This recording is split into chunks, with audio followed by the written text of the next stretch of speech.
Ok, muy bien. El día de hoy nos corresponde hablar de nuestra séptima clase, que sería el proceso civil romano. Con eso le vamos a dar inicio a la tercera unidad del curso. Ya pasamos entonces todo lo que era relativo a las personas en Roma, a la familia romana o las instituciones familiares más importantes en Roma. Y entonces ahora nos corresponde hablar del proceso civil romano, que vamos a tocarlo en esta clase, tocarlo también, lo terminamos la clase siguiente y ya después de eso pasaríamos a la cuarta etapa, que en concreto son ya en materia de bienes y derechos reales. Pero bueno, hoy vamos a hablar del proceso civil romano. Creo que es un tema, a mí en lo particular me parece interesante, sobre todo pues digamos que digamos la invención de toda una serie de instituciones de naturaleza adjetiva dentro de la cultura, dentro de la civilización romana, bueno, tiene mucho mérito. Y bueno, como vamos a ver, esto, digamos, evolucionó desde un derecho muy ritualista, muy rudimentario en algunos casos, a unas características, a unos elementos que inclusive al día de hoy, pues lo permean hasta cierto punto en nuestro derecho procesal moderno. Bien, vamos con unos conceptos fundamentales dentro de esto. Cambiando la lámina. Ok, entonces, como conceptos fundamentales, lo primero de lo que tenemos que hablar es de la idea de la actio y que vendría siendo la acción. ¿Ok? Esto presenta unas ciertas diferencias con la noción procesal moderna que tenemos sobre el concepto de acción. Bueno, al día de hoy, posiblemente ya ustedes hayan estado viendo esto en teoría general del proceso, que entiendo que la ven en este semestre, pero en todo caso, como noción general, nosotros en nuestra concepción moderna de las cosas, entendemos que hay una separación entre lo que es la acción y la pretensión. ¿Ok? Siendo la acción como ese derecho general, abstracto que tenemos para pedirle al Estado que se nos concedan las condiciones, los organismos, para que se administre justicia. ¿Ok? Entonces, digamos, ese es el derecho de pedirle al Estado que me tutele una situación jurídica concreta. A diferencia de ello, la pretensión vendría siendo ya propiamente ese derecho sustantivo que yo tengo, que yo considero que tengo, esa expectativa de derecho que se me tutele de una forma que sea, o que yo estoy pidiendo que se me tutele de una forma que sea favorable pues a mi interés, bien sea que se me respete ese derecho porque alguien me lo está vulnerando, bien sea porque se me reconozca ese derecho, o bien sea porque se me cree una situación jurídica derivada pues de la posibilidad que tengo yo de acceder a esa solicitud de justicia. ¿Ok?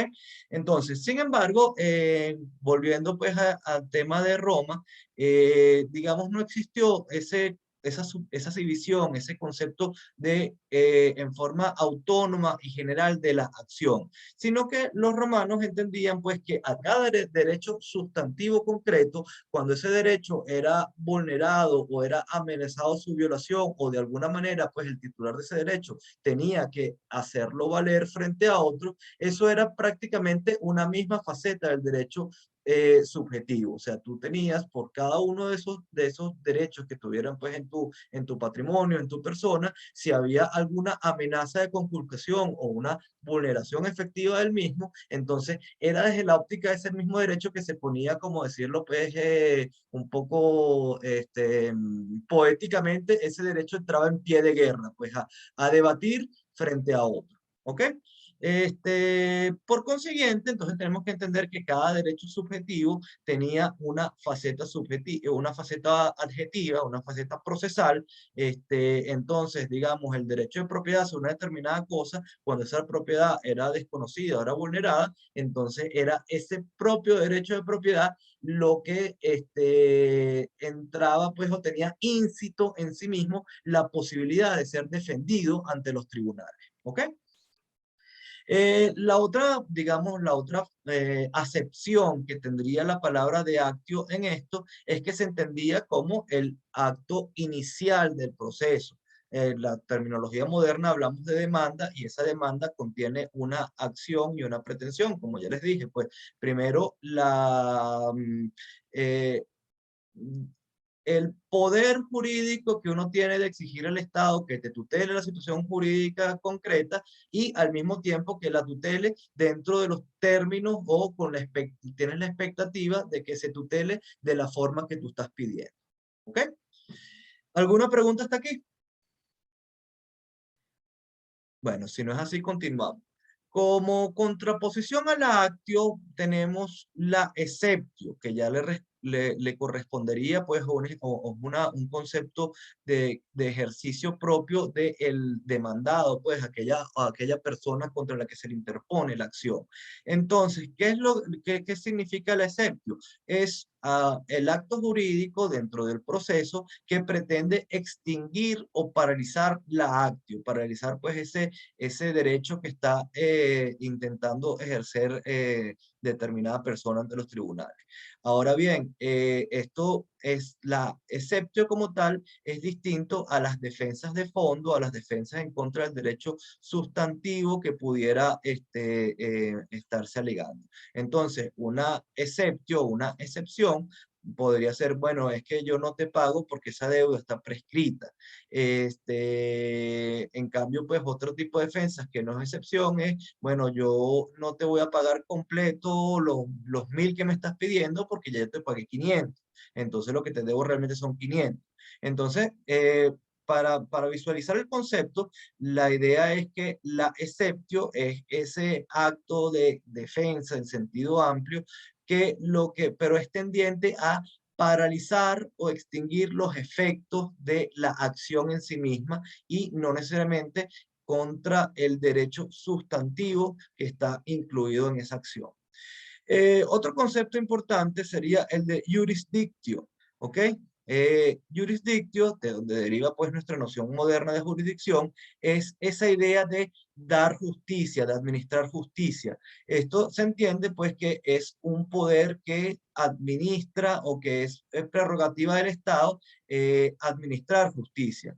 ¿Por qué? Porque digamos como conocemos, pues llega pues un momento en las sociedades o en las civilizaciones en los cuales por múltiples razones de asegurar la paz social, bueno, digamos, el crecimiento armónico de esa sociedad o lo que sea, entonces tenemos que comienza a desaparecer lo que es la venganza privada, ese ojo por ojo, diente por diente, o sea, en esa autotutela de los derechos. Si a mí me hacen un daño, yo voy y trato de restituir yo mismo la situación jurídica, sino que ese poder, digamos, los integrantes de esa sociedad se lo entregan al Estado, por llamarlo de alguna forma, y entonces este es un poder estatal que en definitiva el que está llamado a resolver estos conflictos que puedan suceder entre los miembros de esa sociedad, de ese Estado, de esa civilización,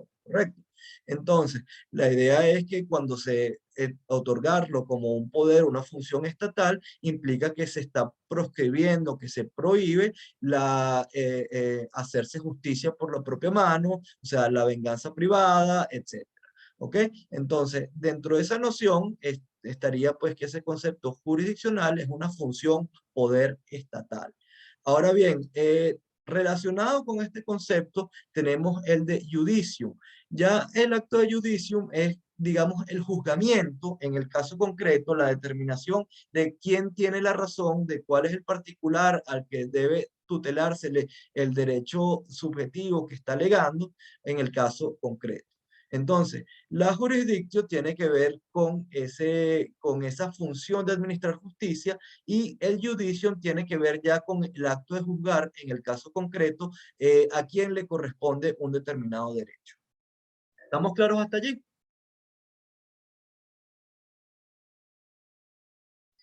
Bueno, dentro de las acciones podemos hacer, como suele hacer con muchas categorías jurídicas, puede existir una clasificación.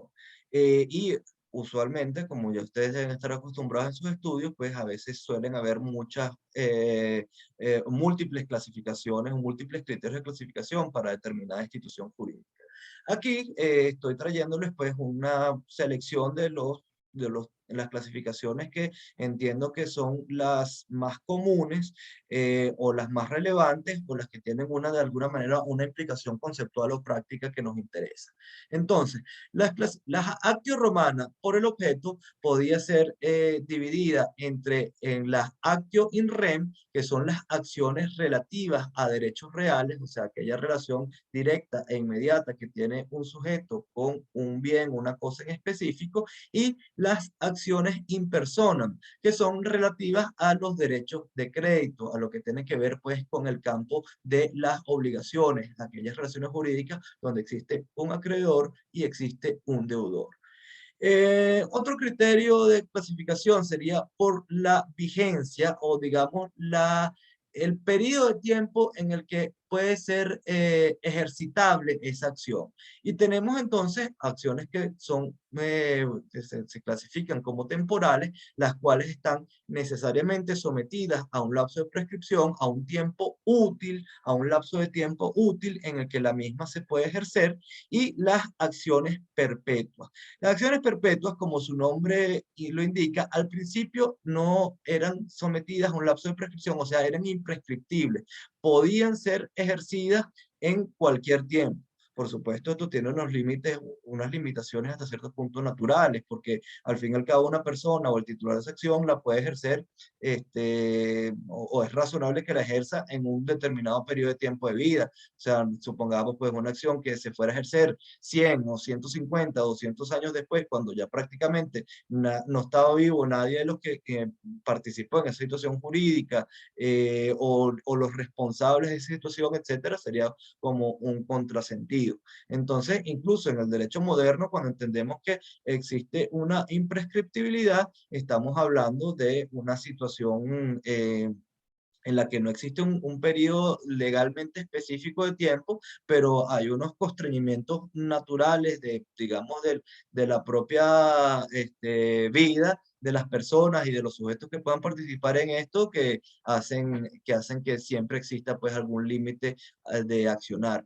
Fíjense que, por ejemplo, caso hasta cierto punto gracioso, de hace unos años atrás cuando el gobierno o algunos factores cercanos al gobierno están intentando hacerle un juicio a Colón, digamos, por la conquista de América y tumbaron la estatua que estaba en Plaza Venezuela, etcétera. Digamos, esto tiene unos ribetes de ser algo hasta chistoso porque, bueno, en definitiva sabemos pues que un evento jurídico procesal no podría ocurrir en esas circunstancias, pues Colón murió hace muchísimos años y cualquier otra de las personas que pudieran haber sido, ¿cómo se llama?, víctimas de todo este proceso histórico, pues tampoco existen, ¿no?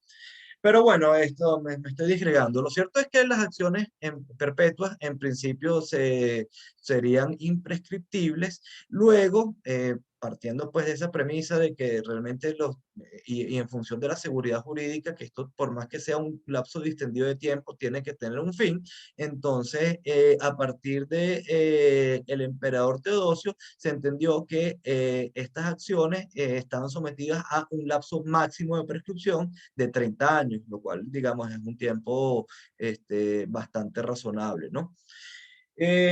Ok, por su forma de juzgamiento, las acciones las podemos clasificar en las de estricto derecho, que vendrían siendo donde el juez o la persona que está llamado pues, a decidir esta situación jurídica, tiene que hacerlo en un seguimiento a las normas, a los preceptos específicos que están establecidos en el derecho objetivo, en el derecho positivo.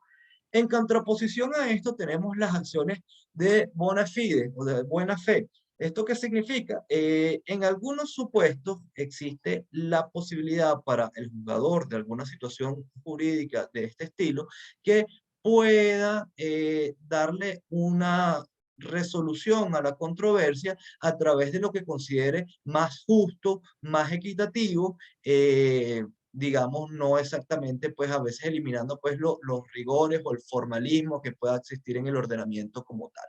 Bueno, al día de hoy, para hacer otra digresión, pues todavía nosotros podemos ver que por lo general en el derecho moderno los conflictos se resuelven conforme a lo que está previsto en el ordenamiento jurídico positivo, pero hay algunos supuestos, porque las propias partes lo hayan indicado, suele ser así, o incluso tenemos algunas normas que dan pie, o sea, normas legales que dan pie a una resolución de las cosas conforme a la buena fe. Entonces, digamos, en concreto, significa pues este criterio de clasificación tiene que ver con los mayores o menores poderes del juez a los efectos de decidir un conflicto en específico. Si tiene que regirse exacta y específicamente por lo que está previsto en el supuesto de hecho en cualquier norma del reglamento jurídico y aplicar pues en consecuencia justamente la consecuencia jurídica que está prevista para esa norma,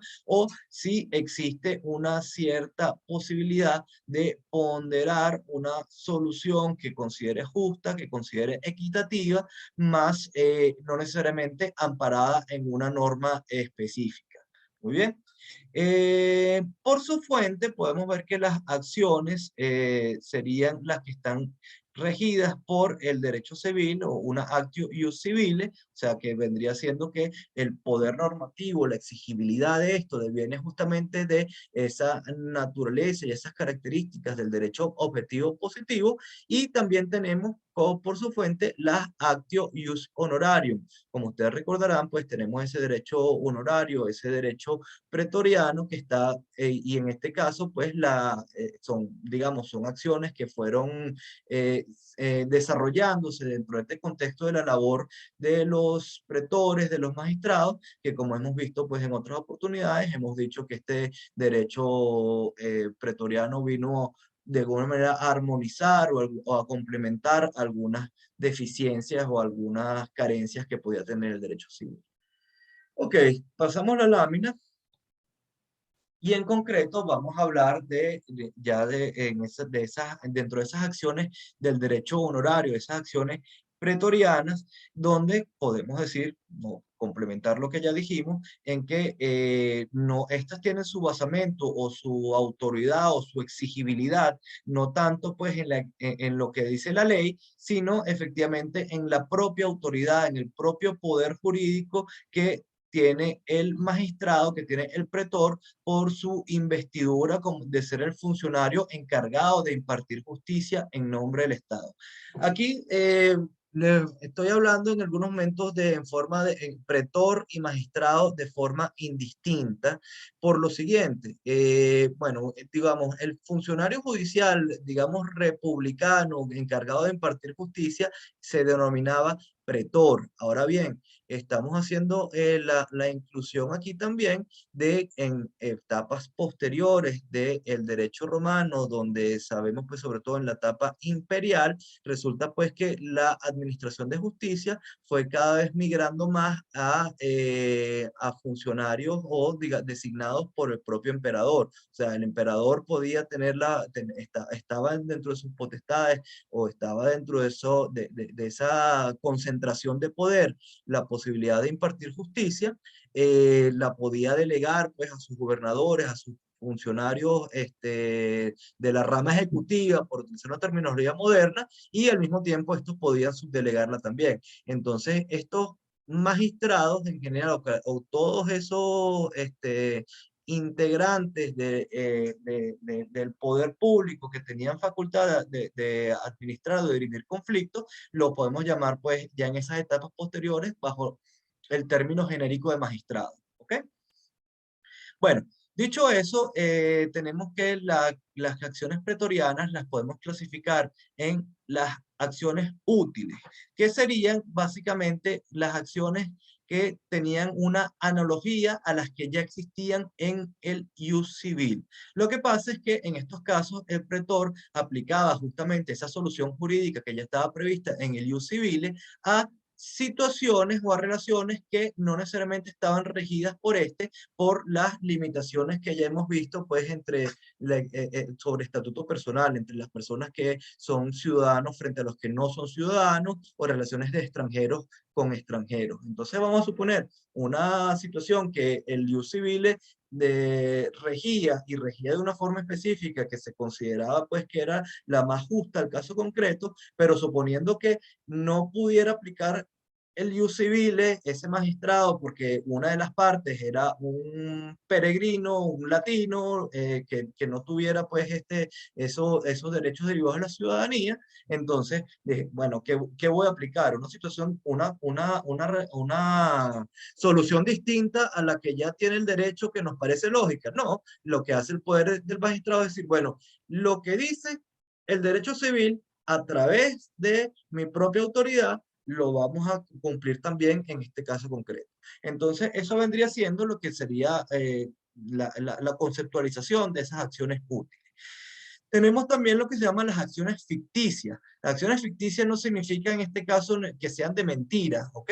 Ni que sean pues una puesta en escena, un teatro, ni nada por el estilo, sino que el magistrado identifica o le da procedencia a unas determinadas acciones a pesar de que no están cumplidos la totalidad de los requisitos que pide el ius civile para la procedencia de esa acción. Entonces lo que hace es, a través de una ficción jurídica, da por cumplido determinado requisito, determinado elemento que prevé la ley para aplicar el mismo efecto jurídico que estaba previsto en el ius civile para esa situación, en el caso que estuvieran cumplidos todos los requisitos.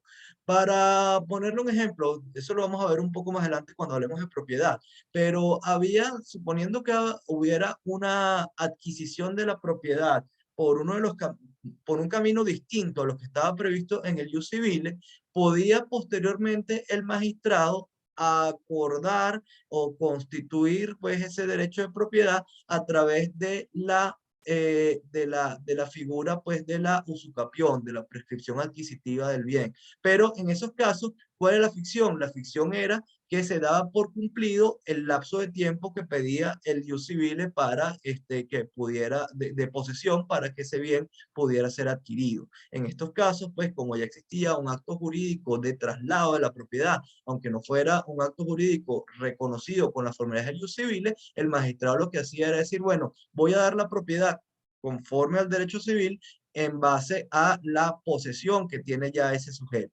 Pero como el ius civil le pedía un lapso de tiempo, que vamos a ver esos detalles después, entonces aquí lo que doy por cumplido o la ficción se crea en que ya yo entiendo que ese lapso de tiempo se cumplió. Dime, Valentina. Profe, disculpa la molestia. ¿Será que puedes repetir otra vez las acciones útiles y las acciones ficticias? Es que como que no me quedó claro en la totalidad. Ok, estamos hablando en el contexto de los casos que está resolviendo el magistrado, ¿ok? En las acciones útiles podía encontrarse el magistrado una situación jurídica que está llamado a resolver y que ya tiene una respuesta específica y concreta en el ius civil. ¿Ok? ¿Qué es lo que pasa? Él no va a aplicar ese derecho civil en ese caso concreto porque o bien uno de los sujetos o bien ambos no son ciudadanos y entonces no les aplica el derecho civil romano, que como ustedes recordarán tenía un estatuto personal, pues era un derecho para los ciudadanos romanos.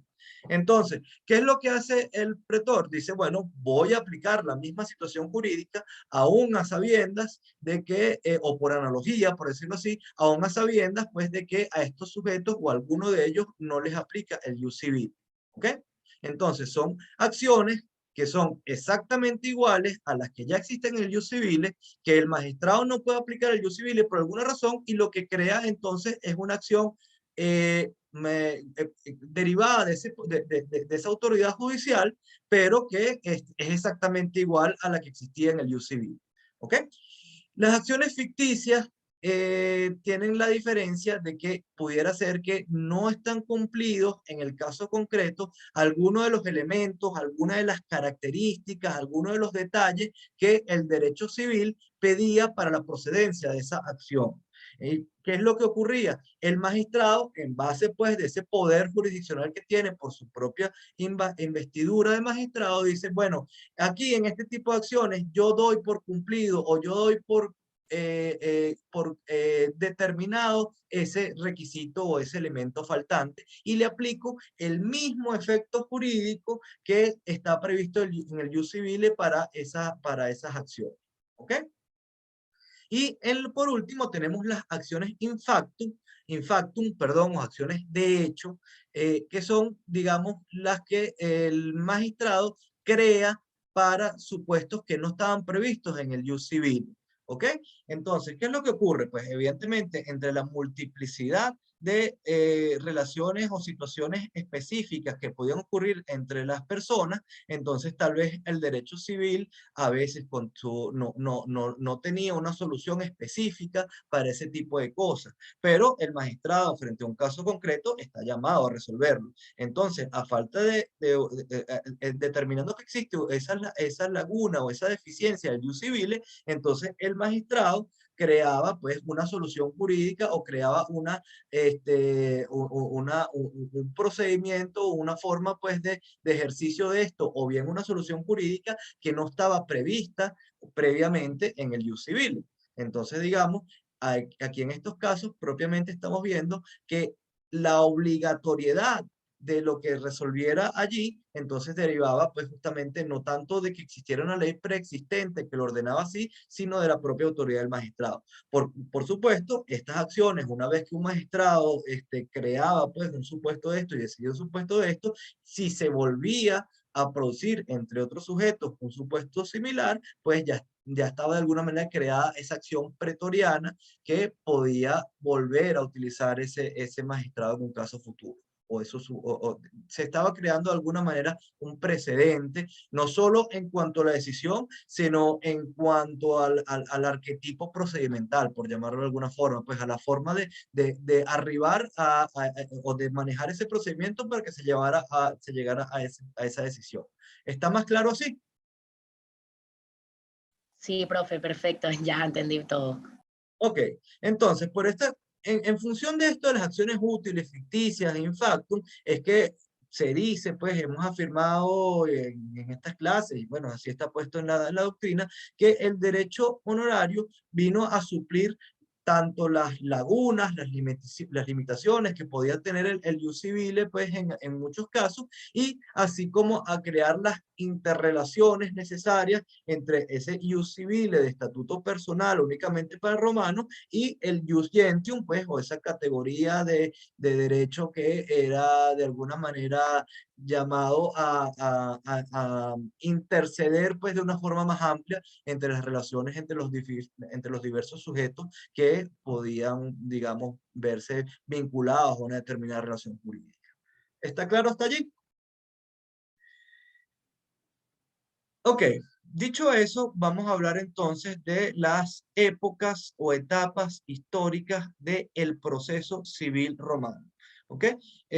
Bueno, ya hemos un concepto que ya ustedes manejan, la civilización romana se extendió pues por una cantidad de siglos, hubo diversas fórmulas de poder político, monarquía, república, imperio, todas estas cosas que ya, estos conceptos que ya hemos hablado, y el derecho también pues, tiene unas etapas, unas clasificaciones, como también lo hemos visto, y concretamente, desde este punto de vista adjetivo, el proceso civil también le podemos observar que se distingue con tres épocas o tres etapas que tienen unas características procesales bastante distintivas que hacen justamente que podamos identificar que existen tres momentos históricos distintos. Ojo, estas etapas jurídicas del proceso no necesariamente tienen una correlación estricta con las etapas del derecho romano que hemos visto y no necesariamente tienen una correlación estricta con las etapas, digamos, de manifestación del poder político romano. Pero ahí, pues, en algunos casos puede haber un cierto paralelismo, en otros no. ¿Ok? ¿Cuáles son de todas maneras estas tres etapas? La primera sería la que se conoce como la época o la etapa de las leyes acciones, o sea, de las acciones de ley. Esto iría desde el inicio, desde la fundación de Roma, más o menos hasta el siglo II antes de Cristo. Eso significa durante todo el periodo monárquico y aproximadamente los primeros 2 siglos de la República. Después de eso, tenemos una segunda etapa que se llama la etapa per fórmulas o del procedimiento formulario, que vendría justamente después de esta etapa de leyes y acciones, aproximadamente del siglo II antes de Cristo, hasta aproximadamente el siglo finales del siglo III después de Cristo. Entonces, esto, si lo vemos en el contexto de las etapas de la civilización romana, abarcaría pues buena parte y el final de la República, todo el imperio principado, la etapa principal del imperio, y después tenemos una tercera época que sería la época o etapa extraordinaria o del procedimiento extraordinario. Y esta rigió, pues, con, digamos, de forma absolutamente obligatoria para todos para todos los procesos a finales del siglo III después de Cristo en adelante, pues hasta llegamos al final de la época romana que estamos estudiando. Y que esta etapa pues, coincide pues ya en el momento en el que se aplica el procedimiento extraordinario, ya estaba, digamos, adentrado la etapa del Bajo Imperio, del Imperio dominado. Ok, más allá pues de esa clasificación histórica o de cuál es, de cómo evolucionaron ese proceso romano, tenemos que técnicamente, dentro de la estructura interna de ese tipo del proceso romano, podemos observar dos fases importantes. Entonces, la primera sería la fase in iure, ¿ok? La fase de derecho. Es la que se realiza frente al pretor o al magistrado, ¿ok? Ya aquí, pues, la disquisición que les hice, pues, entre la figura del pretor y magistrado, podemos verla, darla por validada nuevamente aquí. Entonces, lo que se supone en estos casos es que justamente ese sujeto que representa, pues, la función de administrar justicia es un sujeto esencial para que se configure la relación jurídica procesal en esta fase in iure. Entonces, es frente a este pretor o frente a este magistrado donde se inicia la causa, o sea, donde se interpone la acción, donde frente a él es que se realizan las alegaciones de las partes, pues lo que está pidiendo quien intenta la acción, ese actor, y por supuesto el que se defiende frente a ella, etcétera. Y tenemos después que, digamos, lo que se decida en ese proceso, justamente pues el que está encargado de ejecutar lo decidido también sería pues el magistrado como tal. En lo que respecta a la fase apud iudicem, sería la cual se realiza frente a un sujeto distinto, que en este caso no sería el pretor o magistrado, sino es el juez.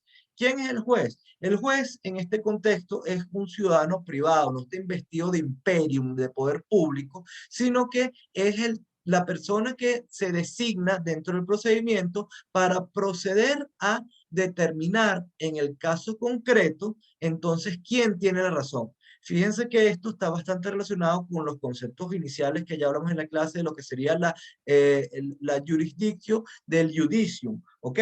Entonces, todo lo que es, digamos, la faceta o la esfera externa de lo que implica impartir justicia estaría frente al magistrado en esa fase in iure y correspondiente pues al poder de la jurisdiccional o de esa jurisdicción. Y lo que respecta pues a la decisión concreta del caso en específico, determinar cuál es el derecho sustantivo que prevalece, quién tiene razón, quién no tiene razón, sería entonces ese concepto de judicium que está encargado entonces a un sujeto o que no es, no tiene ¿cómo se llama?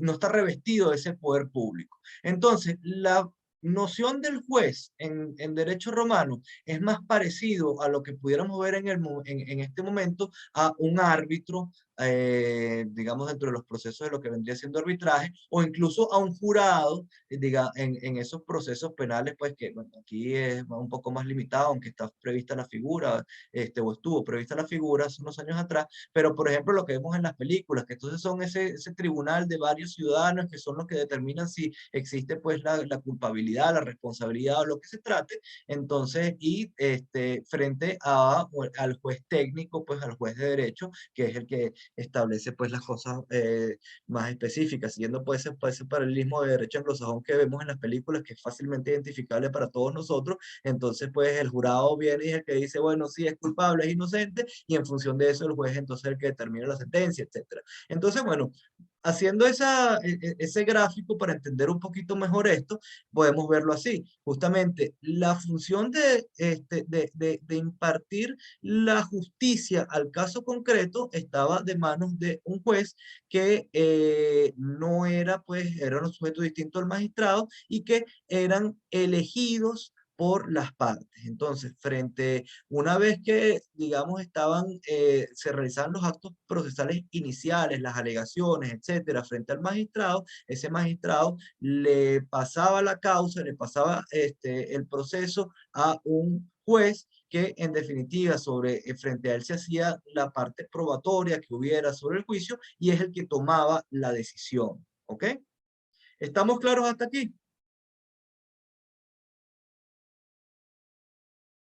Sí, profe. Ok, entonces, visto esa diferencia entre lo que es la fase in iure y la fase apud iudicem, tenemos que dejar claro algunas cosas. Primero, no se trata de instancias distintas. Lo vemos pues en algunos libros de la materia que habla que son dos instancias distintas. Ojo, no son instancias distintas en el sentido que lo vemos ahorita, pues, de como de una primera instancia y después la posibilidad de apelación, que viene siendo una segunda instancia. O sea, son dos ámbitos que conforman parte del mismo proceso. Son distintas facetas del juicio que tienen un propósito en un momento determinado de cumplirse determinados objetivos y que se realizan ante sujetos distintos. ¿Ok? Vemos que estas fases, in iure y apud iudicem, las vemos que están presentes en los procesos o en la etapa de las leyes y acciones, y también la vemos en el procedimiento formulario, que son, digamos, las dos etapas procesales de las que vamos a hablar en esta clase.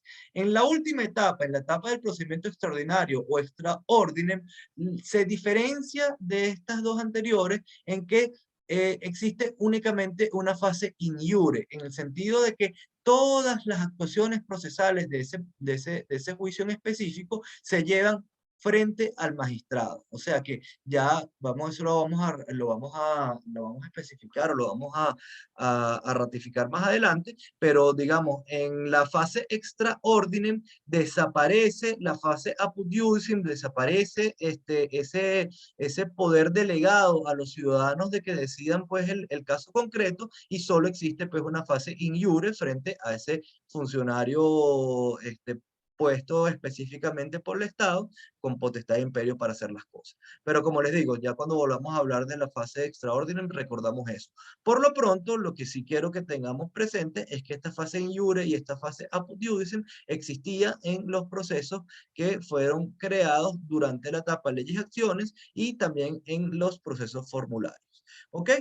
Y ese concepto, pues, de estos procesos donde confluyen ambas fases, la in iure y la apud iudicem, podemos decir que cuando confluyen ambas fases, estamos en presencia de lo que se llama el ordo iudicium privatorum, o sea, el procedimiento civil ordinario romano. ¿Qué es lo que quiero decir con esto? Sobre todo, pues, en la etapa del procedimiento formulario, tenemos un procedimiento ordinario, que sería este ordo iudicium privatorum, que aplicaba para todos los casos, salvo que hubiera alguna existencia de algún procedimiento especial, entonces de procedimientos extraordinarios. Entonces, que justamente lo que ocurre cuando se cambia de la etapa del proceso formulario al proceso extraordinario es que el proceso ordinario queda como relegado y comienza a utilizarse pues el procedimiento extraordinario o distinto que se había creado con posterioridad. Pero bueno, eso más que todo lo vamos a ver en la clase que viene. Por lo pronto lo que quiero que tengan claro es que esa noción del ordo judicium privatorum significa pues el procedimiento civil ordinario, el que aplica para todos los casos en general, salvo alguna existencia de un procedimiento especial, y que es consustancial a la noción del ordo judicium probatorium, que existía pues una fase in iure y una fase apud judice. ¿Estamos claros? Ok, entonces, este procedimiento civil ordinario, este ordo judicium privatorum, si lo dividimos, si descomponemos las funciones que están dentro del mismo, entonces nos volvemos a encontrar con esos conceptos de jurisdictio y judicium. Ok, ¿qué ocurre dentro del procedimiento civil ordinario que tiene que ver con esa potestad jurisdiccional? Entonces, lo que se dice pues en el latín, el poder del do iudicem, o sea, doy un juez. ¿Qué es lo que significa? Que el Estado habilita o permite que, a pesar de ser el titular del derecho de administrar justicia, delega o permite que se delegue esa potestad de decidir en el caso concreto a un determinado sujeto distinto, que como hemos dicho es a elección de las partes. Entonces, ¿qué otra manifestación de la jurisdicción vemos dentro del ordo judicium privatorium? El dico formulam o digo la fórmula. ¿Qué significa esto? Que las formalidades, los actos procesales, la forma de realización de esto está determinado por el Estado. ¿Ok?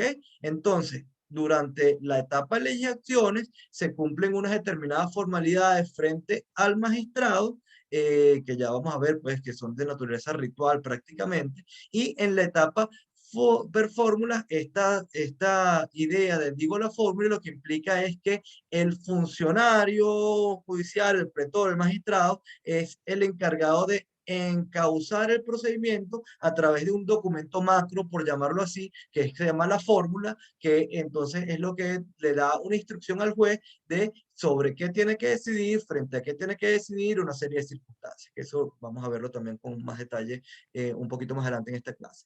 Y la otra manifestación de la jurisdicción del Poder Judicial, del Poder Jurisdiccional, perdón, en este proceso civil ordinario, es lo que se llama el adico res, adjudico la cosa. Ok, una vez que el juicio está decidido, el magistrado, el funcionario, es el que está encargado, quien tiene el poder y el deber de ejercer los actos para la ejecución de la sentencia, en el entendido pues de que no sea cumplida voluntariamente por el condenado, por la persona pues que se le ordenó una conducta, una actividad concreta a través de esa sentencia.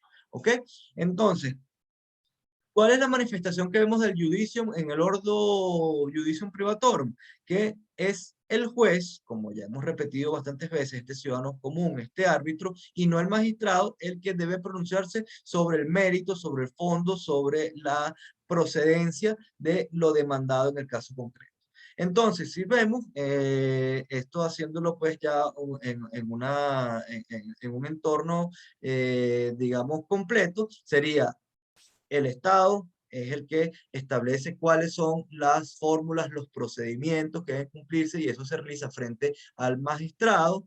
Este también es un poder del Estado permitir o delegar que la función judicial concreta le recaiga pues a un juez, o sea, que las partes tengan la libertad de elegir un juez para decidir la controversia. Estos jueces, estos árbitros, son los que dictan una sentencia en específico y esa sentencia, en el caso que no sea cumplida voluntariamente por el que esté llamado a cumplirla, entonces puede ser ejecutada y esto nuevamente va hacia el magistrado porque esto es una manifestación del poder estatal. Sencillamente los ciudadanos privados no tendrían la forma de hacer cumplir la decisión frente a alguien que, digamos, no está, voluntariamente no lo está haciendo. ¿Ok? ¿Estamos claros?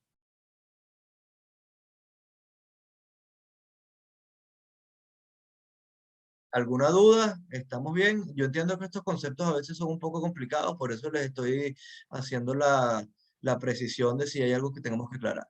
¿Ok? Bueno, vamos a hablar entonces ya en concreto ya de la etapa leyes y acciones y de las características que definen a esta etapa como tal. Entonces, solo podían ser intentadas las acciones que estaban previstas en la ley. De allí viene el nombre que sea la etapa de las acciones de ley. Existían las dos fases procedimentales ya analizadas, la fase in iure y la fase apud iudice.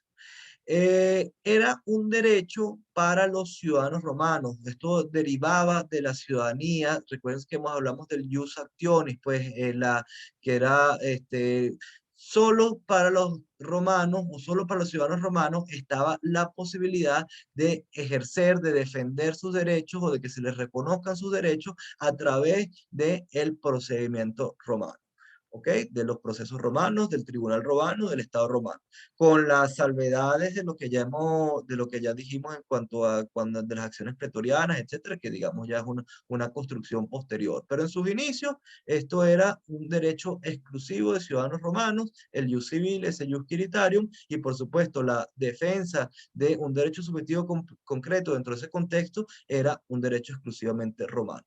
No solo eso, sino que además, digamos, las estructuras de impartir justicia eran en el área urbana de Roma. O sea que se había dos sujetos romanos, o sea, que estaban, digamos, en la provincia, por llamarlo, pues, digamos, no en el área urbana de Roma, y querían satisfacer un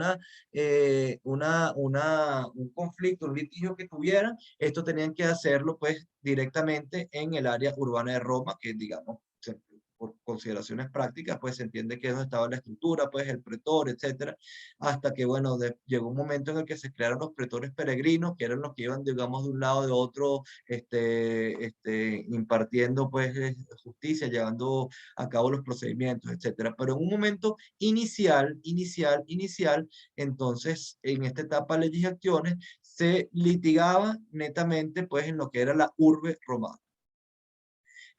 No cabía la figura de la representación, o sea, el ejercicio de los derechos de una persona por otro sujeto, pues lo que entendemos ahorita perfectamente, pues ese representante, ese apoderado, ese abogado, como lo querramos ver, esa noción de todavía, esa disociación de que yo puedo ejercer un derecho de otro como si lo estuviera ejerciendo él mismo, no existía todavía en esas etapas tempranas del derecho romano, lo cual significa que todo acto procesal implicaba una actuación personal del interesado.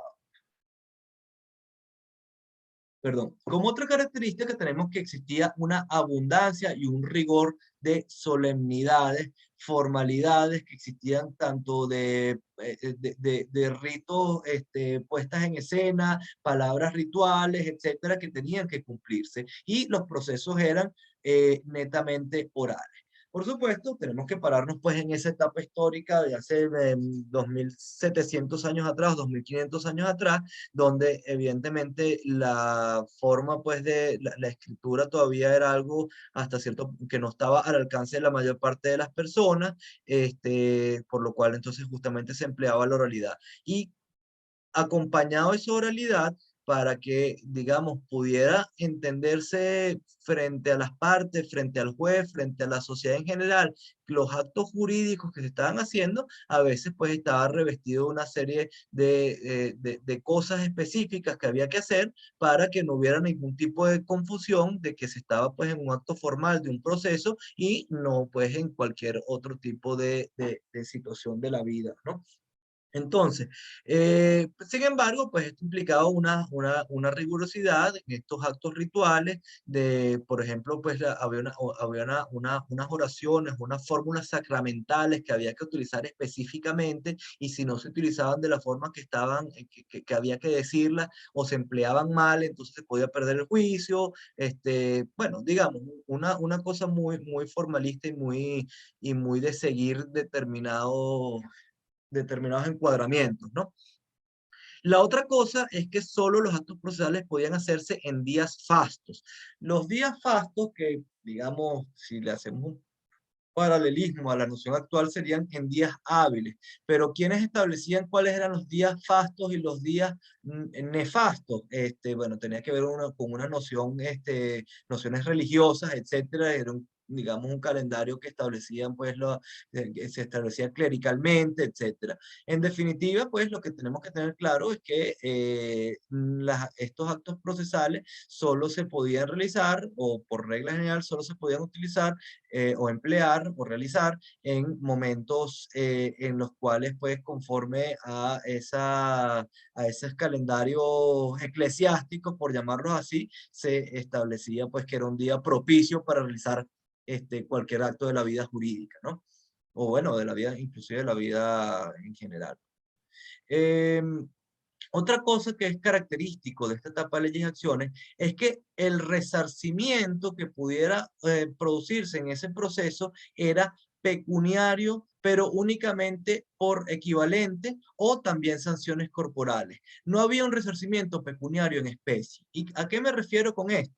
Por ejemplo, si lo que se estaba litigando era por un caballo, y resulta que la decisión era que efectivamente el caballo le corresponde a la persona que intentó la acción, a ese demandante, entonces, y el demandado se negaba, o el condenado se negaba a hacer la entrega del caballo, no había una figura jurídica específica en el que se le ordenara, pues, hacer, mira, entrega el caballo específicamente.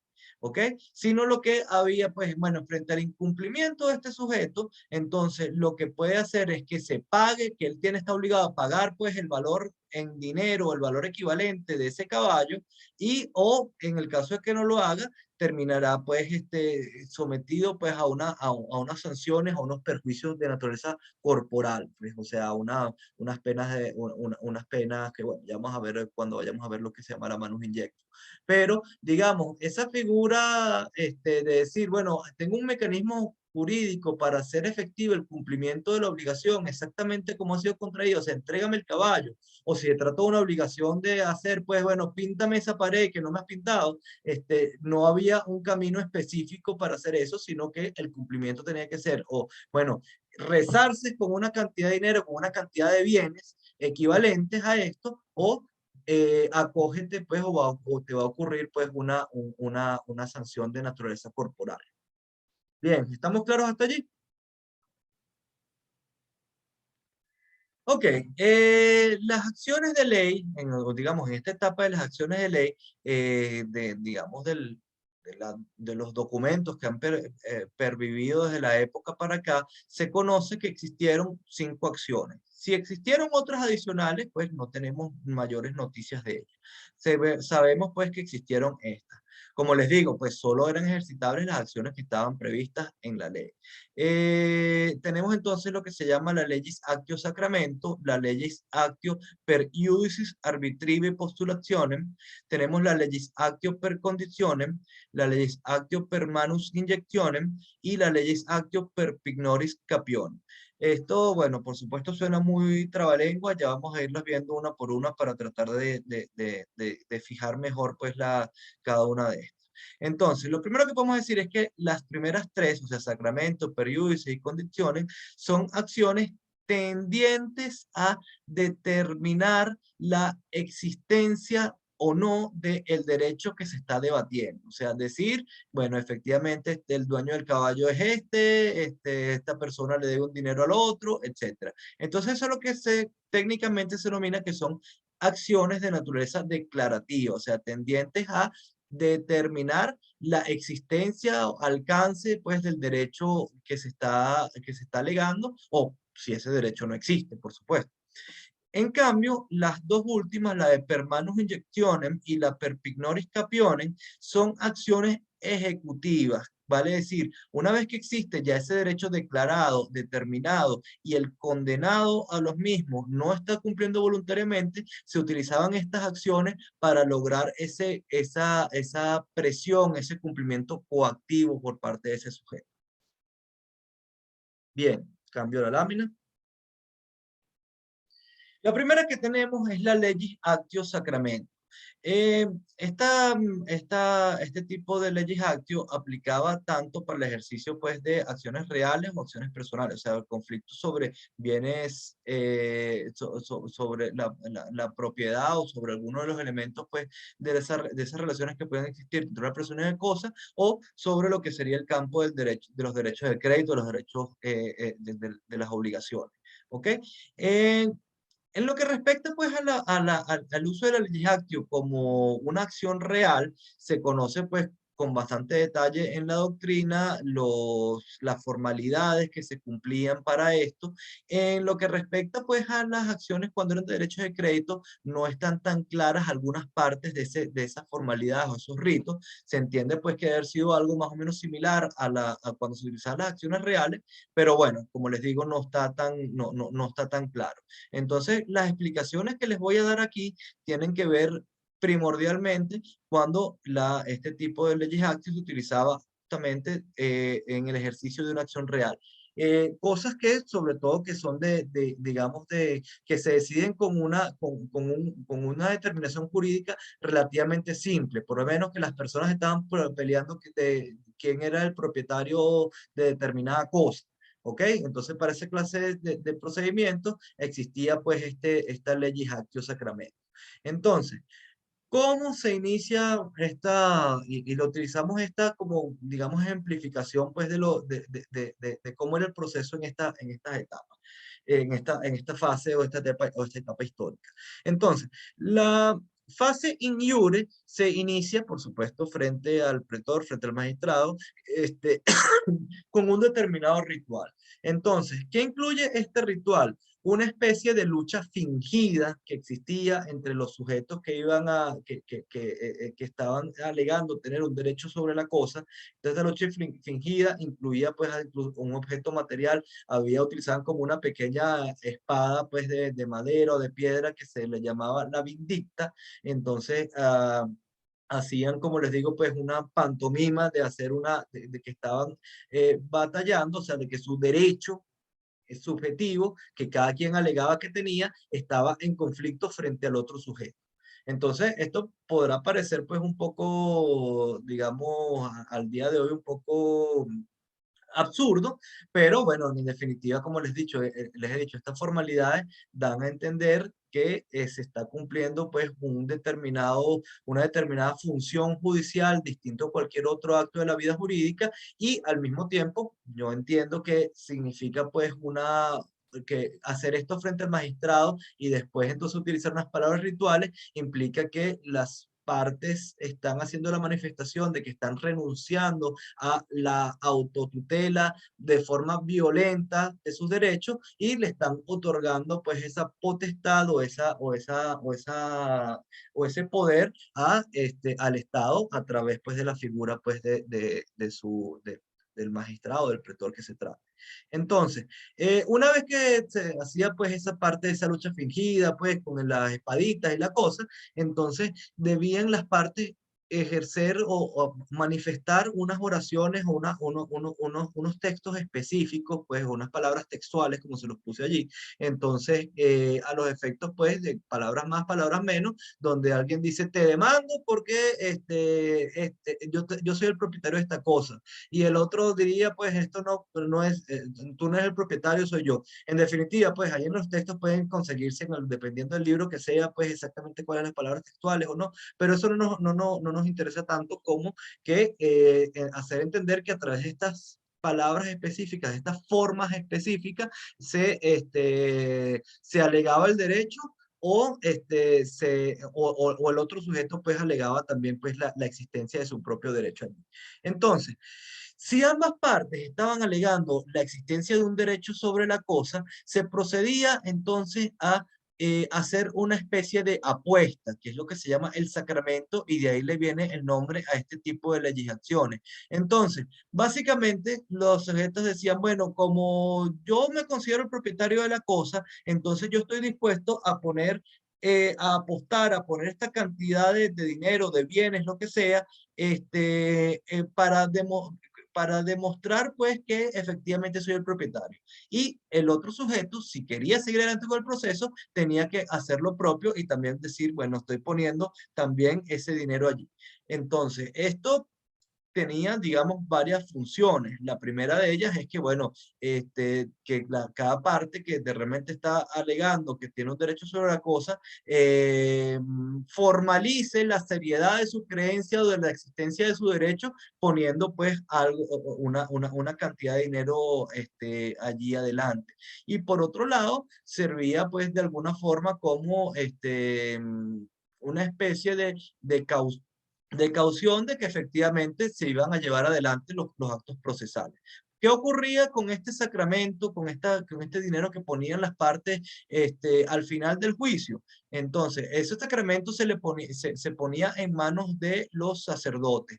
La persona que ganaba el juicio recuperaba su sacramento y el que perdía, pues esa cantidad de dinero se quedaba en beneficio pues del templo, pues, digamos, de la iglesia de la que se tratara, ¿no? Estamos hablando, recuerden que si estamos hablando en la etapa de leyes y acciones, monarquía, principio de la república, estamos hablando, pues, de una civilización romana politeísta, ¿no? Este, bueno, en definitiva, podemos entender también que este sacramento, pues la parte que perdía el sacramento, ese dinero estaba haciendo de alguna manera colaborando en la función o en la faceta religiosa de la ciudad, de la sociedad romana, que como recordamos pues en estas etapas tempranas, como ocurre pues en muchas sociedades primitivas, esa separación pues de lo divino y de lo humano no era tan clara, ¿no? Entonces, de alguna forma, pues ese sacramento, la parte que perdía el juicio, ese sacramento quedaba en beneficio, esos recursos quedaban en beneficio, pues, del sacerdocio. ¿Ok? Bueno, una vez de que se realizaba, pues, esta apuesta, este sacramento, que ambas partes estaban, seguros de querer defender, de la existencia y de querer defender su derecho en el caso concreto, entonces terminaba la fase in iure con la designación por parte de estos propios sujetos de quién iba a ser el juez que iba a decidir el fondo de la causa. Fíjense que, digamos, para verlo hace tantos siglos atrás, la idea de que sean los propios litigantes los que tengan la posibilidad de determinar quién es el que les va a decidir ese juicio es algo bastante avanzado, ¿no? Bueno, en todo caso, la fase in iure se realizaba frente a testigos y estos mismos testigos tenían que estar presentes en la fase apud iudicem directamente, ya cuando se está haciendo ante el juez. ¿Por qué? Volvemos a lo mismo, es un proceso netamente oral donde la fórmula de poder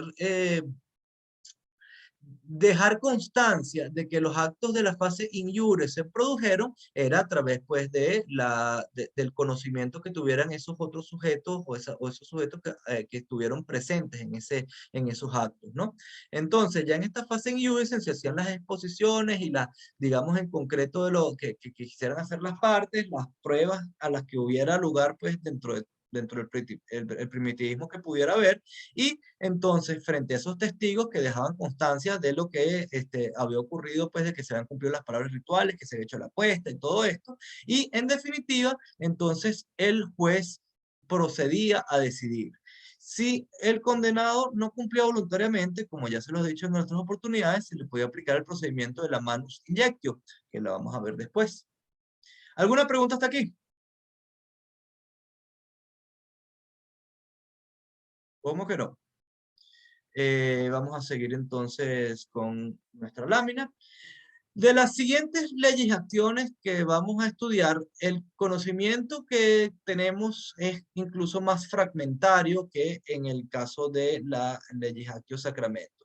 Si dependiendo de los autores van a encontrar pues algunas cosas, en unos que dicen un aspecto, en otros que no aparece así, etc.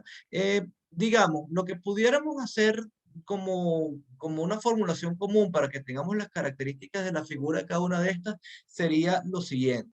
En la ley actio per iudicis arbitrive postulationem, tenemos que se empleó para tanto para el cumplimiento de obligaciones, ya no en el campo de los derechos, mejor dicho, ya en el campo de los derechos de crédito más específicos, y también para aspectos de derechos reales que no podían solucionarse fácilmente con una afirmación o negación, o una negación simple. O sea, yo soy el dueño, no, yo soy el dueño, yo no soy el dueño, tú no eres el dueño, sino que aspectos un poquito más completos, más complejos. Por ejemplo, cuando había que hacer una partición de una herencia, cuando existían unos bienes en copropiedad que había que entregarle pues la propiedad específica a cada quien, cuando había que hacer deslindes de terrenos, establecer pues cuáles son los límites, los linderos de esos terrenos, etcétera. Entonces, que digamos ya la figura esta pues de la palabra ritual, quién es el dueño y todo eso no, digamos, no era tan eficiente. Entonces, en este caso se sabía, pues se sabe que no había esta apuesta ni esta lucha fingida, pero sí había el uso de unas palabras rituales específicas. Y en lo que respecta, pues evidentemente esta acción se entiende que es posterior a la legislatio sacramento, pero no por mucho. O sea, se entiende que es una acción también bastante antigua, porque incluso pues ya en el momento de la ley de las 12 tablas, ya existía y estaba pues configurada y estaba, digamos, madura la acción. En lo que respecta a la legis actio per conditionem, esta sí, sin lugar a dudas, es una acción que se creó con cierta posterioridad a las otras dos, a las dos primeras que hemos hablado. Y se crea de alguna manera como a cierto punto reactiva frente a las otras dos acciones, en el sentido de que se entendió que había un procedimiento que, sobre todo pues para el cobro de las acreencias, debía utilizarse pues una acción que fuera más expedita, que los procedimientos no duraron tanto, bueno, por supuesto por temas de tiempo, por temas de que la justicia siempre, pues, digamos, el que considera que tiene un derecho específico que le está siendo vulnerado, espera pues que el resarcimiento, la reparación de eso lo más pronto posible, que litigar siempre implica unos gastos, tanto pues digamos para la sociedad en general como para los sujetos que están en eso. Entonces, digamos, el tema del retardo procesal y buscar una justicia rápida, oportuna, etcétera, es un tema de larga data en el mundo. Entonces, bueno, estos procesos, esta actio per conditionem, lo que pretendía, pues, justamente es lograr que se hiciera el cobro de acreencias, pues, o sea, que son procesos hasta cierto punto que tienen una cierta simplicidad, que a veces, pues, debes, no debes, cuánto debes, etcétera, se pudiera hacer de esta forma, sin tener que ir tampoco, pues, a sacramento, ni a palabra, ni a lucha fingida, ni una serie de cosas. Entonces, comenzamos a ver pues la posibilidad en esta acción, inclusive, que en algunos supuestos el propio podía terminar el proceso en la fase in iure, cuando el magistrado, por ejemplo, se daba cuenta que efectivamente podía dar una resolución específica y concreta ya a ese juicio en esa etapa, sin necesidad de ir al nombramiento de un juez y a la parte apud judice.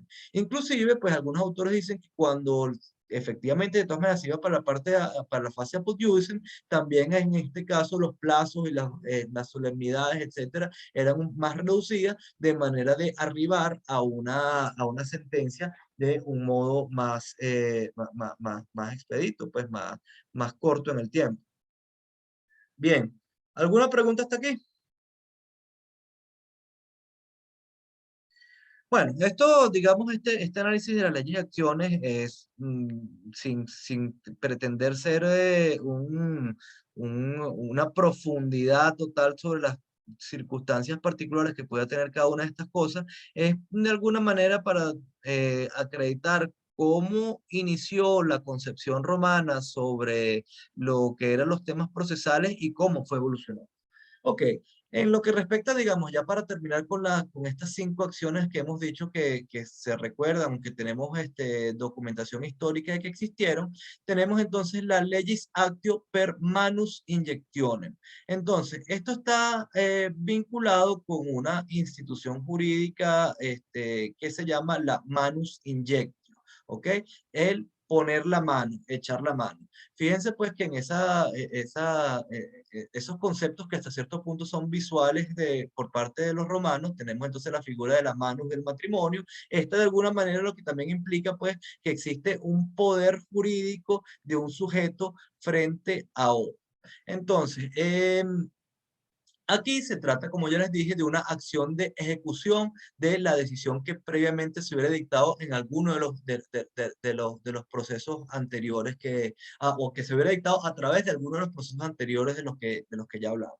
Entonces, ¿qué ocurre? Bueno, tengo una sentencia, este sujeto está obligado a devolverme la casa, el caballo, o está obligado a pagarme un dinero que me debe, etcétera, pero no lo está haciendo.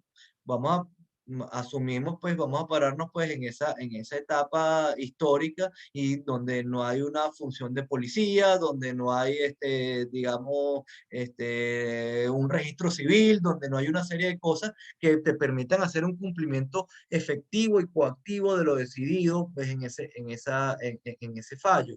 Entonces, ¿qué es lo que se utiliza? Pues, bueno, la figura es que si ese condenado no cumplía voluntariamente la sentencia, se le llevaba nuevamente al magistrado a través de este nuevo proceso para que ese condenado que no estaba cumpliendo realizara unas determinadas conductas, o bien presentar un vindex, que significa, pues, según lo que dice el libro de Chibli, o sea, lo identifica como presentar un fiador, que sería, digamos, el que se va a encargar de pagar la obligación por parte de ese condenado, o según Bernat, este vindex implicaba la interposición de un recurso y ese recurso sería lo que se llama el duplum. Pues mira, yo no estoy cumpliendo la sentencia porque no estoy de acuerdo con ella y voy a recurrirla. ¿Qué es lo que ocurre? Si yo pierdo en ese recurso, entonces voy a estar condenado a pagar el doble de lo que se me había condenado originalmente.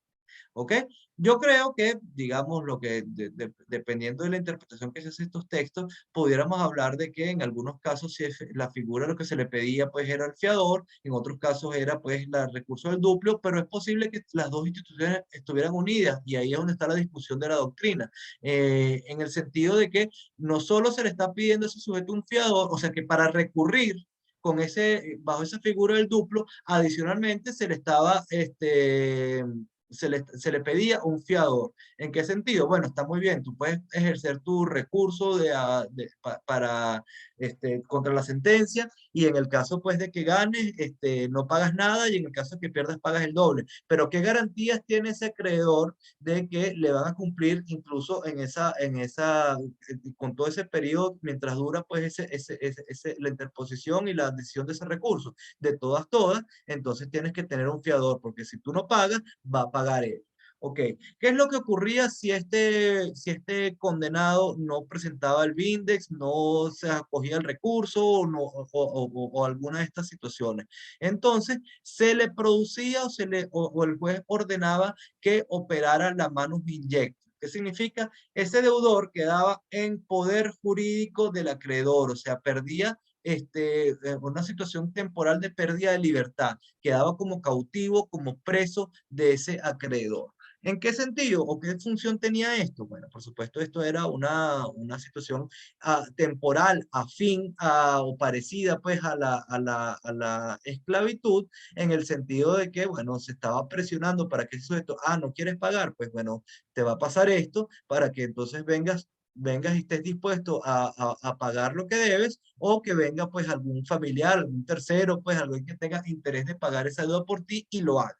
Ok, pasado ese plazo donde estaba operando esa manus injection, sin que el deudor pagara, sin que su familia pagara, sin que un tercero pagara, entonces el acreedor podía vender al sujeto como esclavo, lo cual entonces ya implicaba pues una capitis diminutio definitiva, pues una pérdida definitiva de los estatus civiles y se convertía el sujeto en esclavo y se podía vender. Primero, se suponía que tenía posibilidad ese acreedor de venderlo en el área urbana de Roma. Si no conseguía venderlo allí y todavía seguía la situación de que no se había pagado por él, podía venderlo en el extranjero. Esto, por supuesto, era una condición mucho más perjudicial en el entendido que dentro de lo malo que podía ser esclavo, era mejor ser esclavo en Roma que ser esclavo pues en algún monte perdido por en algún rincón del mundo, ¿no? Entonces, y en el caso, pues, de que aún así no pudiera venderlo en el extranjero, entonces se entendía que ya ese poder jurídico del acreedor sobre ese deudor se hacía total, en el sentido de que, bueno, se quedaba con él eternamente como esclavo, si quería lo mataba, etcétera. Pues ya se producía, pues, una dominación total de ese sujeto que dejaba de ser persona.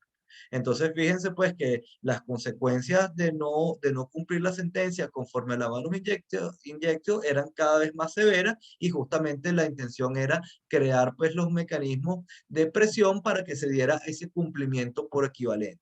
Bien sea porque viniera alguien que se apiadara del sujeto y pagara por él, bien sea porque se vendía como esclavo y así es que, y así es que ¿cómo se llama? Se cobraba, así fuera parcialmente la deuda, pues el acreedor, o bien en el caso pues de que no tuviera forma de cobrar, pues lo terminaba matando y por lo menos hacía catarsis de la rabia de que no lo hubieran pagado, ¿no?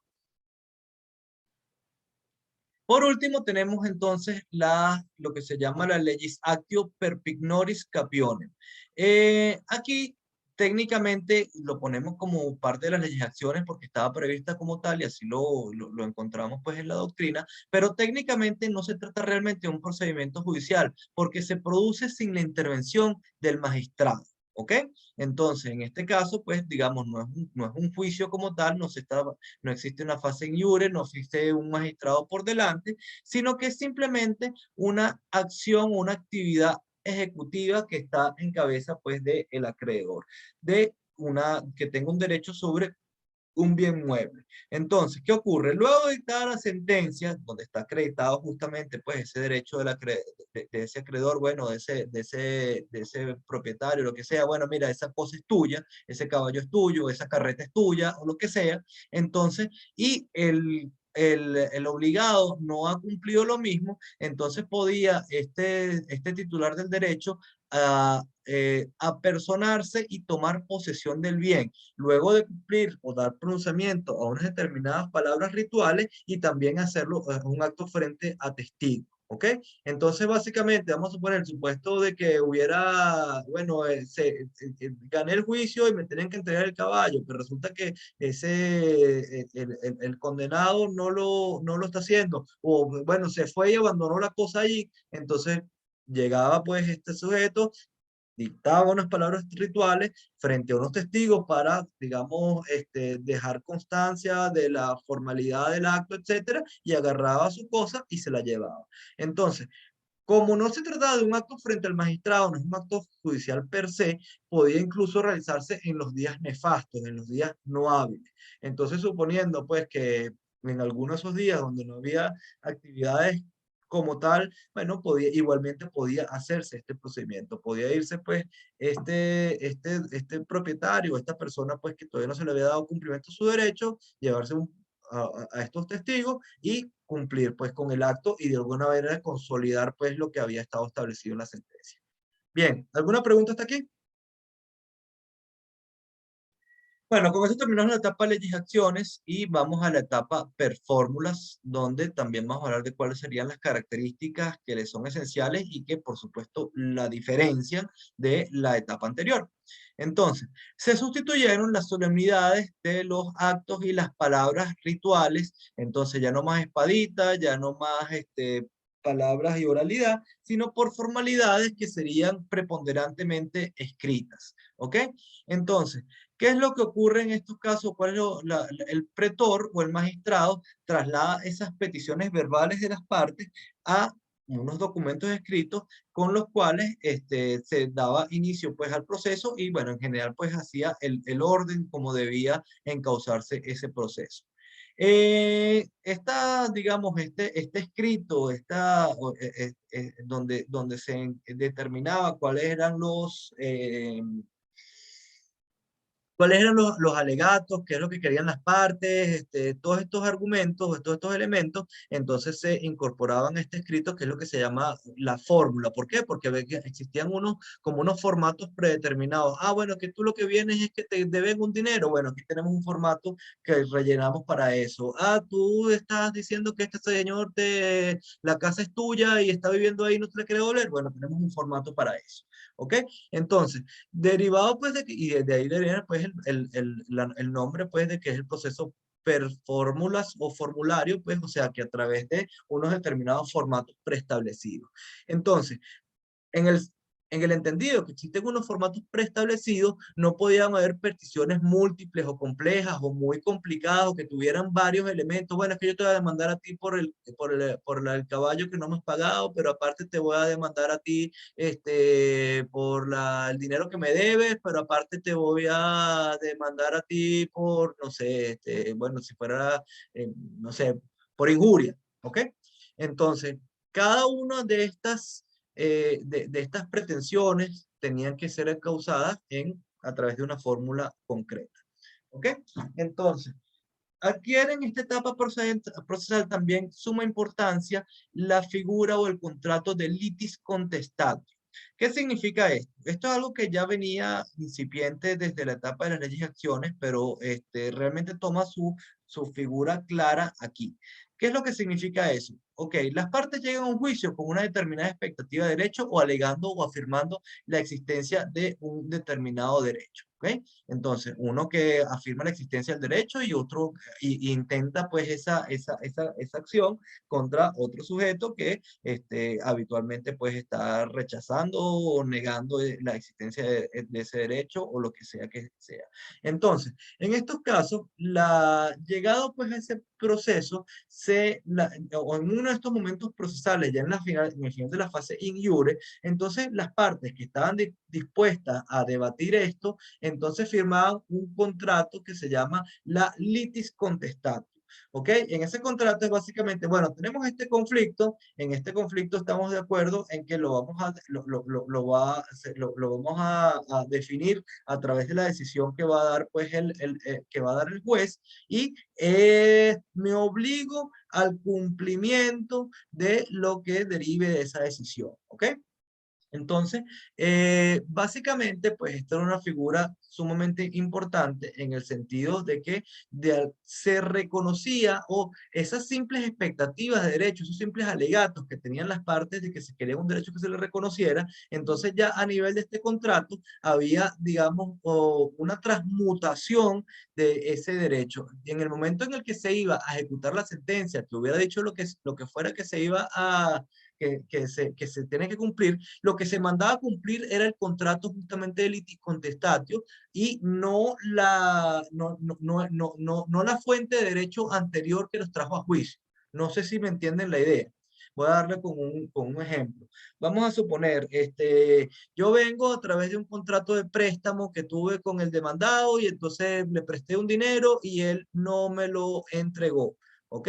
Entonces, este era un contrato que puede ser un esponcio, que se formaba verbalmente, etcétera. Pero ¿qué pasa? Yo voy a juicio y le digo entonces a ese magistrado, a ese pretor, bueno, mira, este sujeto me debe este dinero conforme a un contrato de esponcio que hicimos, tal, tal, tal.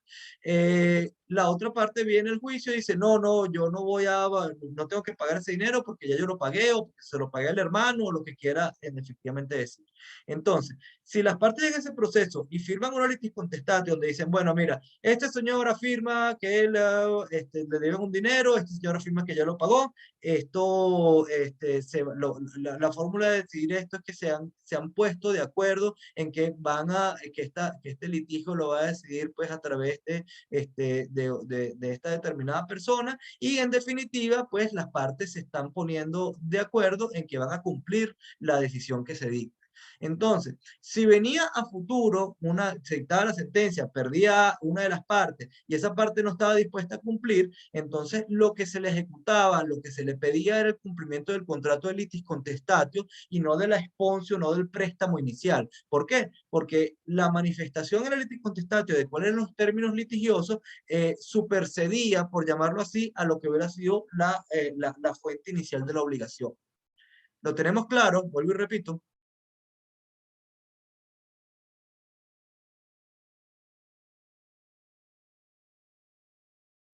Bueno, por lo visto estoy hablando solo aquí. Muy bien. Hablamos entonces también de que la figura de la representación, que en la etapa de legislaciones no existía, aquí ya se comienza a hacer algo incipiente. Sí, Alejandro, dime.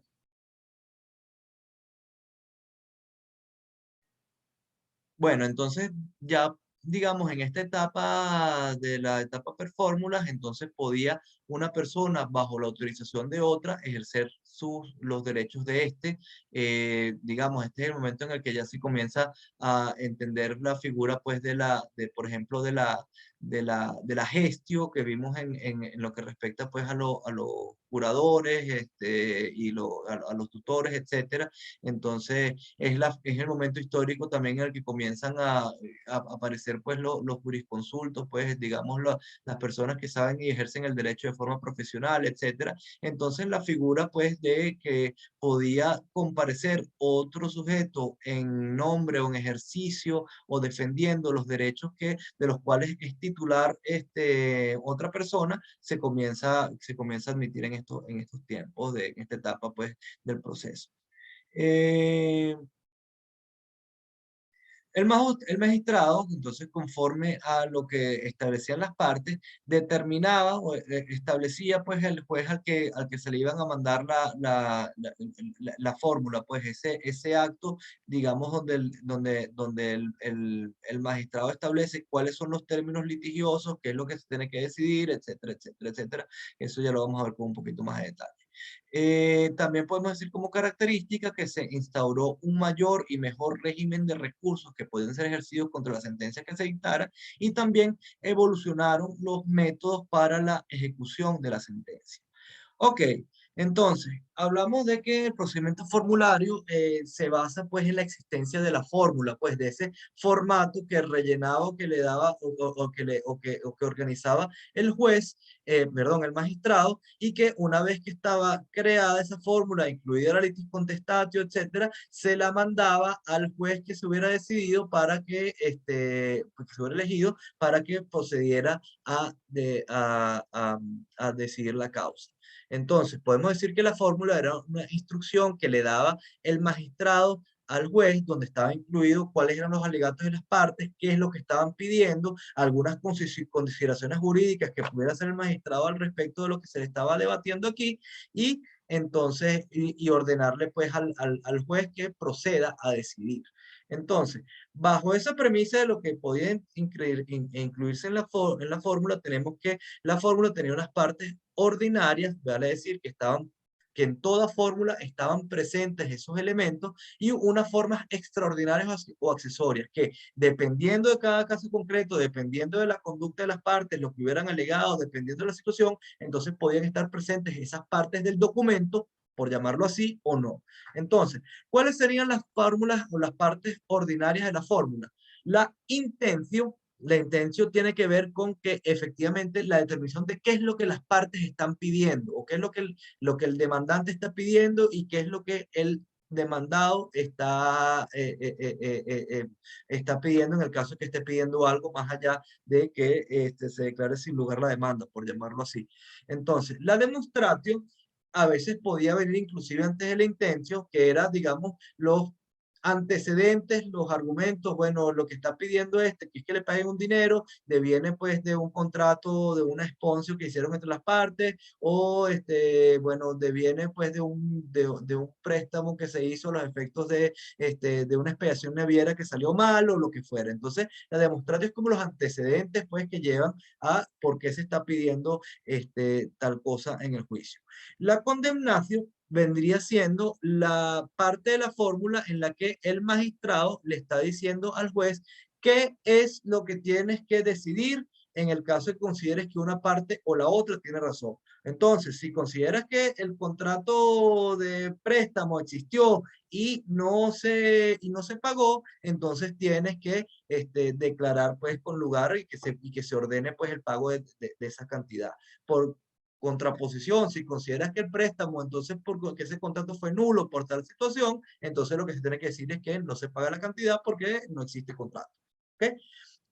Y la última parte de las ordinarias, que la doctrina incluye como una parte ordinaria de la fórmula, es la adjudicatio. Entonces, esto tiene que ver pues con cuando la sentencia se creaba un derecho a partir de la sentencia, por ejemplo, en los casos de partición de bienes o de partición de herencia. Entonces, cuando se dice, bueno, en la casa le va a tocar a este hermano, el caballo le va a tocar a este hermano, el barco le va a tocar a la cónyuge, etcétera. Esa parte como tal formaba parte de lo que se llama la adjudicatio. ¿Por qué? Porque allí no únicamente se está diciendo cómo tiene que decidirse, sino que se está creando o se debe crear un derecho concreto. Entonces, en esta parte, el pretor lo que le está diciendo al juez es que, bueno, si efectivamente se declara con lugar la partición, entonces tienes que otorgarle determinados derechos a este y a este sujeto.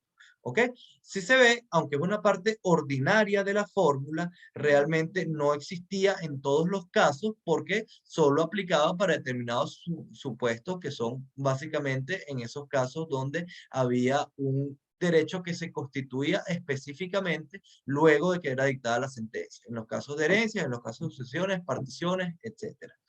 Ok,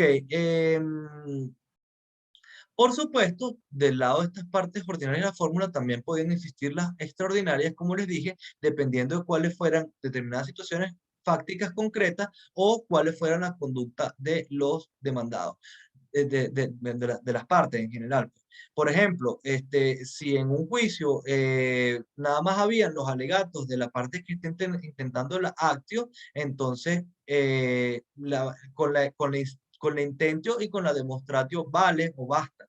Pero podía ocurrir que efectivamente pues ese demandado formulara algún tipo de defensa y eso entonces una defensa tendiente a invalidar la acción, como ya les dije, o algunas defensas.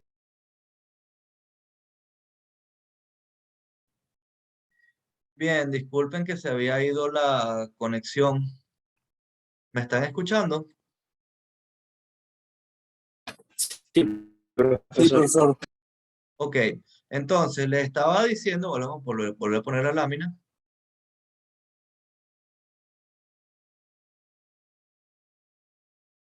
Entonces, podía ocurrir que en las partes extraordinarias de la fórmula ocurriera que, bueno, que la parte del demandado se excepcionara, justamente manifestara pues algunos alegatos tendientes a enervar la acción que se estaba intentando o a ejercer defensa sobre la misma, y eso tenía que estar contenido en la fórmula, que fue lo que dijo el demandado. Entonces, eso vendría pues dentro de lo que sería la parte de la exceptio.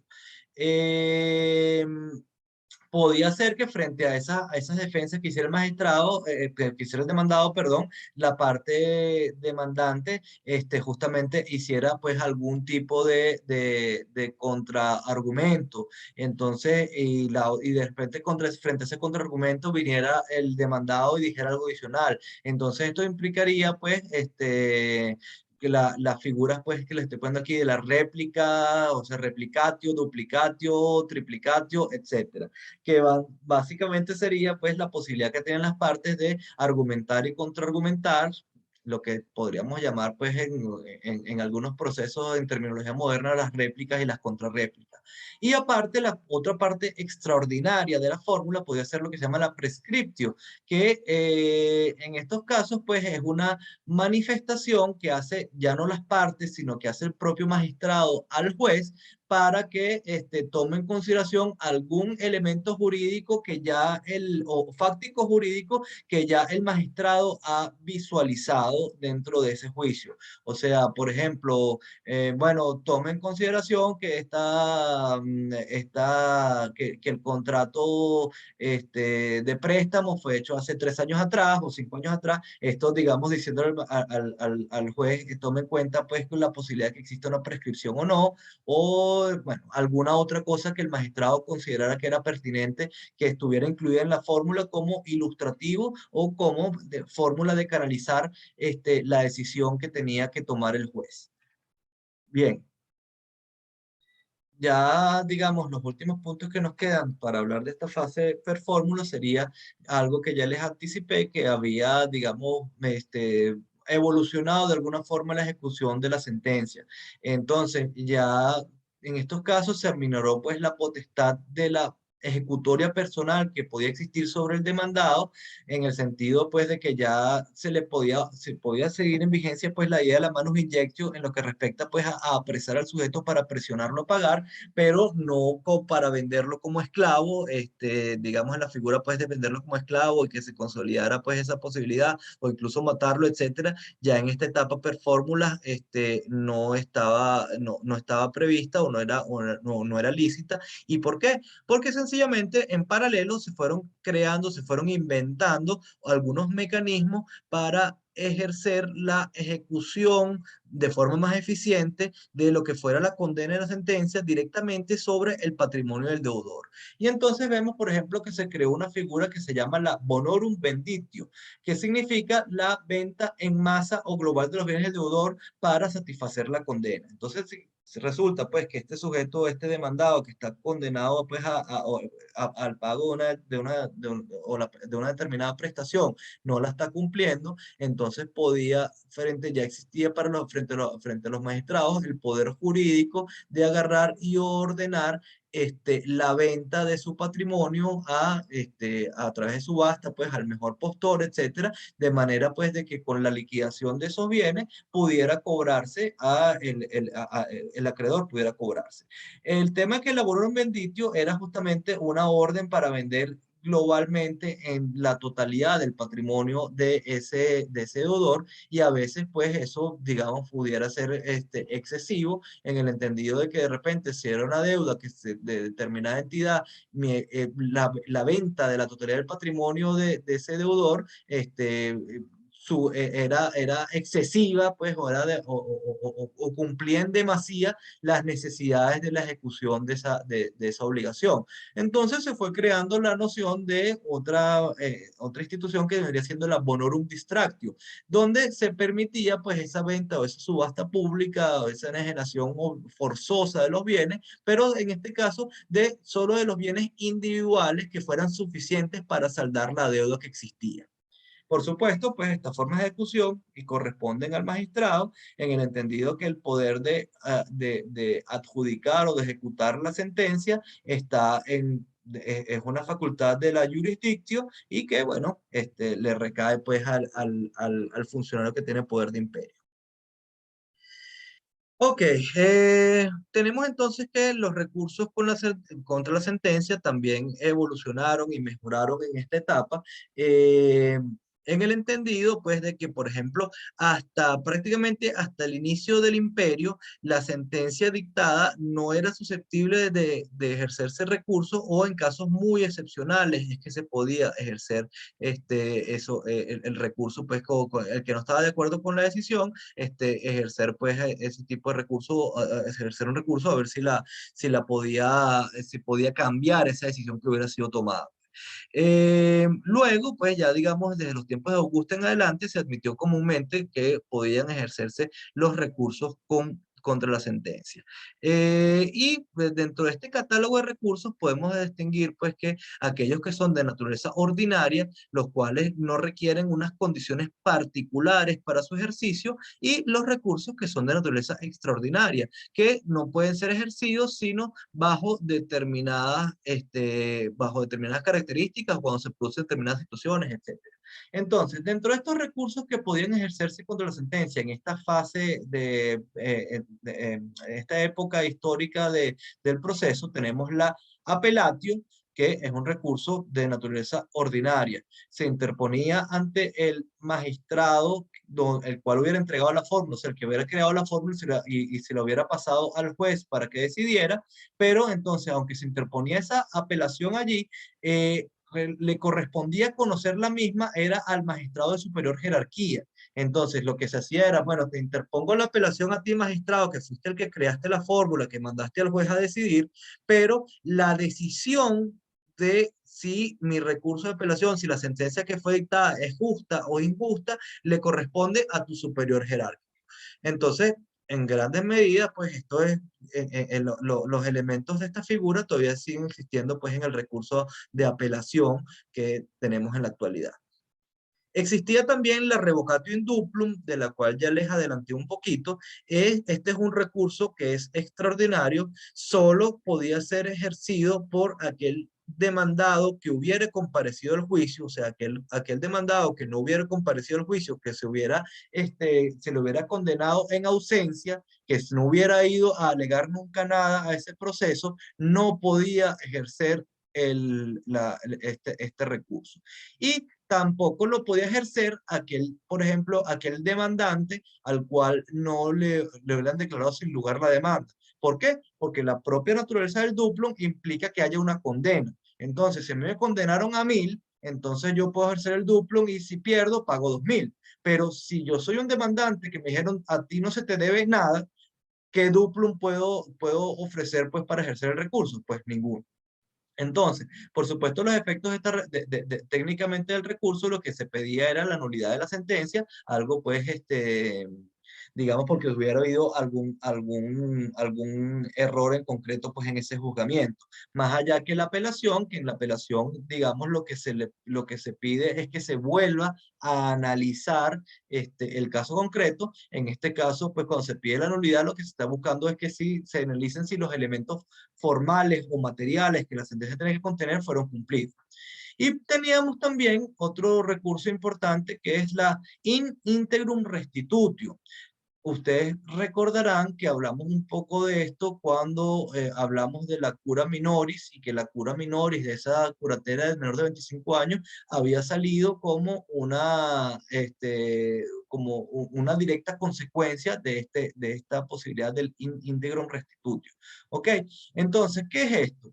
La integrum restitutio funcionaba o bien como una acción o bien como un recurso extraordinario. O sea, era una acción que podía ser tendiente a anular un contrato o podía ser un recurso tendiente a anular una sentencia, ¿ok? Y en este contexto es que la estamos viendo. En este caso, pues la in integrum restitutio no solo era un recurso extraordinario porque tenía que estar determinado por o justificado en unas determinadas causas, que en el contexto del recurso no es únicamente por la minoridad o por la poca edad que pudiera tener el sujeto, sino además por algunas situaciones que hacían pues que la justicia del caso concreto fuera, de la sentencia no fuera del todo justa. Por ejemplo, si ocurría en el caso de que durante el proceso ese deudor caía en capitis de minutos, se entendía pues que conceptualmente la deuda se extinguía. Entonces, esto pudiera ser, pudiera ser algo bastante inequitativo. Entonces, sobre todo en los casos de capitis de minuto mínimo, imagínense, bueno, no es que me convertí ahora en el juris, entonces mis deudas se extinguieron. Entonces, en ese contexto, la in integrum restitutio podía servir como que un juez, o sea, una segunda persona que está revisando el caso concreto diga, no, ya va, esto es injusto y tenemos que ponerle algún tipo de arreglo de esto. O que, bueno, la existencia de un error judicial, el juez que dictó la sentencia se equivocó, porque, bueno, realmente sí había que condenar a 1000 y condenó nada más a 300. Esa clase de cosas, entonces podían ser, validadas a través de este recurso. Bien, ¿lo tenemos claro hasta aquí? Sí, profesor, todo claro.